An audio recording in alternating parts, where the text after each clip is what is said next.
เป็นเพลงจากใจคนลาวนะครับที่พูดถึงพระพันปีหลวงนะครับว่าซึ่งในพระมหากรุณาธิคุณเพียงไรนะครับอยู่ในผลงานเพลงนี้แหละครับพี่น้องครับคนหัวลุกคนหัวตั้งปลายปากกาของพ่อภูศรีวิไลแต่งขึ้นมาด่วนเพื่อน้อมทรงพระองค์ท่านสู่สวรรคาลัยและน้องธิดาลาวต่างหน้าคนลาว7 ล้านกว่าคนจะห้องเพลงนี้เพื่อน้อมทรงพระองค์ท่านพระพันปีหลวงสู่สวรรคาลัยสาธุสบายดี FC แฟนคลับชาวลาวและชาวไทย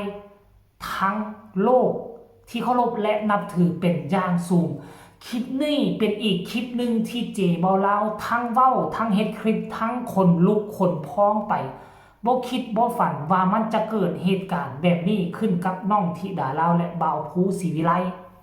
และเฮาก็จะได้ฮู้ว่าความอาจสามารถของพ่อภูศรีวิไลบ่ธรรมดา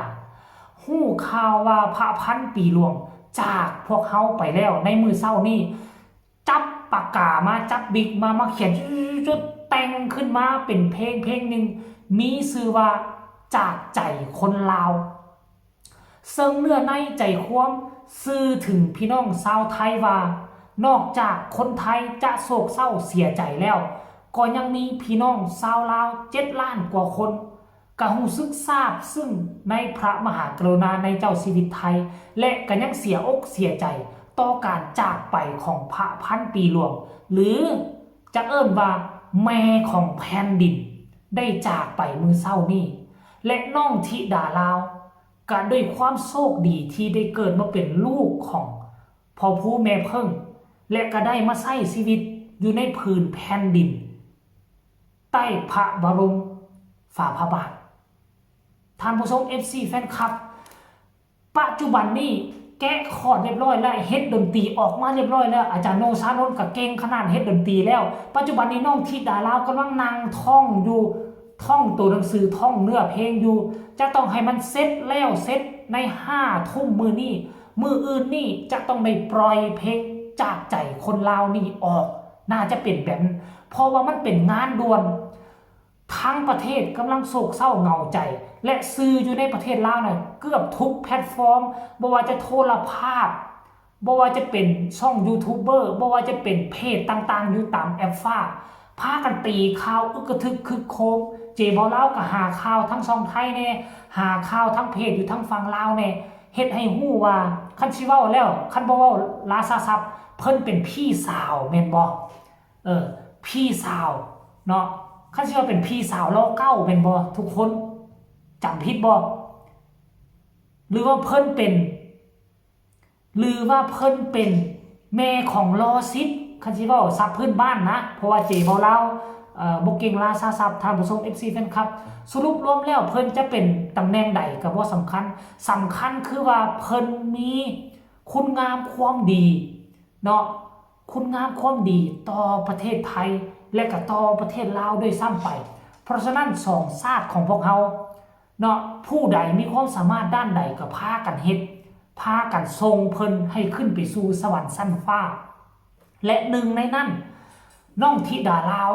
จะเป็นเขาเอิ้นว่าจะเป็นสายสัมพันธ์อันที่ดีเป็นตัวแทนของประเทศลาว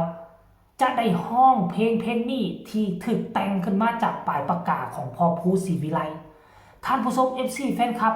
รายละเอียดให้ทุกคนไปชมคลิปนี้พอภูศรีวิไลถ่ายเป็นคลิปสั้นๆมาในช่วงขณะที่อยู่ในห้องอัดเจบ่ลาวก็คิดว่าอัดเสียงเรียบร้อยแล้วซั่นดอกคิดว่าจะมาอัดต่อเพลงของแม่ฮันนี่บ่แม่นเป็นเพลงใหม่เฉพาะกิจเฉพาะการ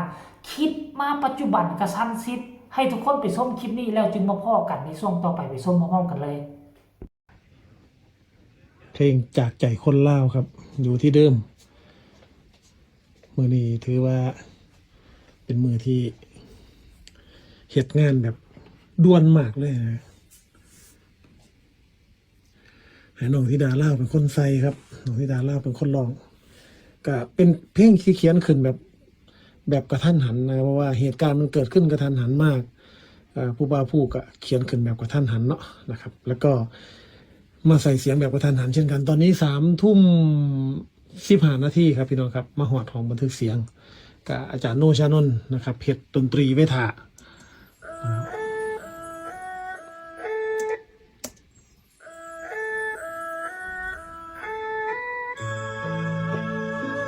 พวกนะครับดนตรีมวนแห้งพี่น้องเอ้ยเป็นเพลงจากใจคนลาวนะครับที่พูดถึงพระพันปีหลวงนะครับว่าซึ่งในพระมหากรุณาธิคุณเพียงไรนะครับอยู่ในผลงานเพลงนี้แหละครับพี่น้องครับกะน้องธิดาลาวที่เป็นคนร้องเป็นคนนำเสนอว่าคนลาวก็รัก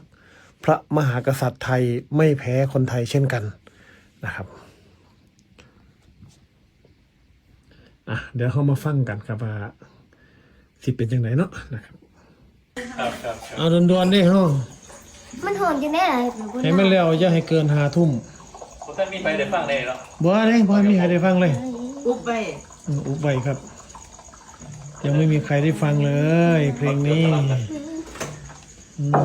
นี่ อาการบุคลี เพลงของเรื่องเล่าดีบ่ดี หลับมาแล้วนะ ขาม ดีบ่ดีให้พี่น้องฟังมึงเด้อครั ขา บ มภูเขาขามน้ำมา จากใจคนเล่าวครับ เห็นบอกทุกคนเจบ่เล่ากับบ่คิดบ่ฝันว่าทั้งพอภูศรีวิไลจะมีความสามารถขนาดนี้ FC แฟนคลับหลายคนหลายท่านก็ส่งมาหาเจบ่เล่าแล้วว่าบ่าวภูศรีวิไลนี่เป็นนักแต่งบ่ธรรมดาเด้บ่ถึงขั้นว่ามือหนึงแต่ว่าอยู่ในภาคอีสานคนก็ฮู้จักหลายว่าซั่นเด้เป็นครูเป็นอาจารย์นักแต่งเพลงชื่อดังได้ว่าซั่นมาฮอดวินาทีนี้เจบ่เล่าจึงฮู้จึงได้เห็นความสามารถที่แท้จริงของพ่อภูศรีวิไลแต่งขึ้นมาใช้เวลาบ่กี่เท่าใดชั่วโมงแต่งแล้วแต่งเสร็จ